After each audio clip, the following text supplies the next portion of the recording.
Hello નમસ્કાર મિત્રો, knowledge English YouTube ચેનલમાં આપનું હાર્દિક સ્વાગત છે। તો મિત્રો આજના વિડીયોમાં આપણે જે મિત્રો ખાસ કરીને જે ડ્રાઈવર કંડક્ટરને મિત્રો જે માહિતી ઉપયોગી થાય તેવા વિડીયોની આપણે જે શરૂઆત કરી રહ્યા છે મિત્રો, એટલે કે જીએસઆરટીસીને લગતા જે મિત્રો જે ડ્રાઈવર કંડક્ટરની જે લેખિત પરીક્ષા જે લેવાની છે મિત્રો, તો તેમાં ક્યાંક ને ક્યાંક મિત્રોને જે આ ઉપયોગી સિદ્ધ થાય તે માટે આપણે આજથી મિત્રો જે શરૂઆત કરી રહ્યા છે મિત્રો। તો આજે આપણે જીએસઆરટીસી મિત્રો વિશે થોડીક માહિતી જાણીશું, ત્યારબાદ આપણે સમાંતર એના જે લેક્ચર્સ આપણે વિડીયો દ્વારા જે મૂકીશું, બરાબર। તો આપણે જે પહેલાં શરૂઆત કરી રહી કે જ્યાં જીએસઆરટીસીને ખાસ કરીને મિત્રો આપણે વાત કરીએ છીએ કે કંડક્ટરની જે ભરતી માટે આ વખતે મિત્રો જે ખૂબ જ સારા પ્રમાણમાં જે ફોર્મ ભરાયા છે મિત્રો। ડ્રાઈવરમાં મિત્રો એટલી બધી કોમ્પિટિશન ઓછી હોય છે, પણ જે કંડક્ટરની જે લેખિત પરીક્ષા છે તો તેમાં મિત્રો જે 100 માર્ક્સનું પેપર હશે અને આ વખતે મિત્રો જે તૈયારી કરવાવાળા મિત્રો વધારે છે, કેમ કે બધા જ ઉમેદવારો જે ફોર્મ ભર્યા છે, બરાબર।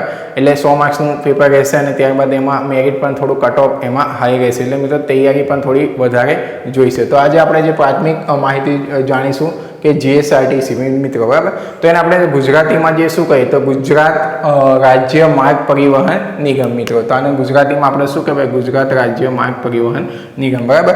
અને એનું ઇંગ્લિશ જે ફૂલ ફોર્મ જે ટૂંકું છે તો એને જીએસઆરટીસી કહીએ છીએ, બરાબર।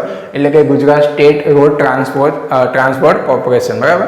તો આ જે માહિતી ખાસ એને લગતો જે જોઈ લેવાની છે, એનું ફૂલ ફોર્મ ગુજરાતીમાં શું કહેવાય, બરાબર। આપણે ઇંગ્લિશમાં જે ખબર હોય છે જીએસઆરટીસી, પણ ગુજરાતીમાં ખાસ પૂછા જાય તો ગુજરાત રાજ્ય માર્ગ પરિવહન નિગમ, બરાબર। ત્યારબાદ જે છે કે જીએસઆરટીની સ્થાપના ક્યારે થઈ, બરાબર। તો આ ઘણું કન્ફ્યુઝન હોય છે, કેમ કે આપણા છે ગુજરાત રાજ્યની સ્થાપના પણ જે મિત્રો 1 મે 1960ના દિવસે જે થઈ હતી, બરાબર। તો એની સાથે જ પણ જીએસઆરટીની સ્થાપના થઈ ગઈ હતી, તારીખ ખાસ યાદ રાખવાની છે 1 મે 1960ના રોજ, બરાબર। અને પછી આ જીએસઆરટીસીનું જે ધ્યેય વાક્ય શું છે, બરાબર। તો એનું છે કે બસ તમારી સેવા માટે, બરાબર। આ એનું ધ્યેય વાક્ય છે કે બસ તમારી સેવા માટે, બરાબર। ક્યાંક ને ક્યાંક મિત્રો આપણે જોઈએ છીએ કે કોઈ કોલેજ હોય, બરાબર, કોઈ જે સંસ્થા હોય તો એનું પણ ધ્યેય વાક્ય હોય છે, તો એ રીતે આપણે જે જીએસઆરટીસીનું પણ ધ્યેય વાક્ય શું છે, બસ તમારી સેવા માટે, બરાબર। ત્યારબાદ આપણે જોઈએ કે મુખ્ય મથક કયું છે, તો રાણીપ અમદાવાદ ખાતે જે આવેલું છે એ મધ્યસ્થ કચેરી જે કહેવાય રાણીપ અમદાવાદ, બરાબર। તો એનું મુખ્ય મથક જે જીએસઆરટીસીનું તો રાણીપ અમદાવાદ ખાતે આવેલું છે, બરાબર। ત્યારબાદ આ મિત્રો ગુજરાતને લગતી જે માહિતી પૂરી છે કે સૌથી મોટું એસટી બસ સ્ટેન્ડ ક્યાં આવેલું છે, તો અમદાવાદ ગીતા મંદિર ખાતે આવેલું છે મિત્રો। આ છે ફક્ત આપણે ગુજરાતને લગતી વાત કરી લઈએ, બરાબર। તો ગુજરાતનું જે સૌથી મોટું ST bus stand Ahmedabad Gita Mandir બધા જોયું છે મિત્રો કે ખૂબ જ મોટા વિસ્તારમાં છે આ બસ સ્ટેન્ડ મિત્રો આવેલું છે ગીતા મંદિર ખાતે, બરાબર।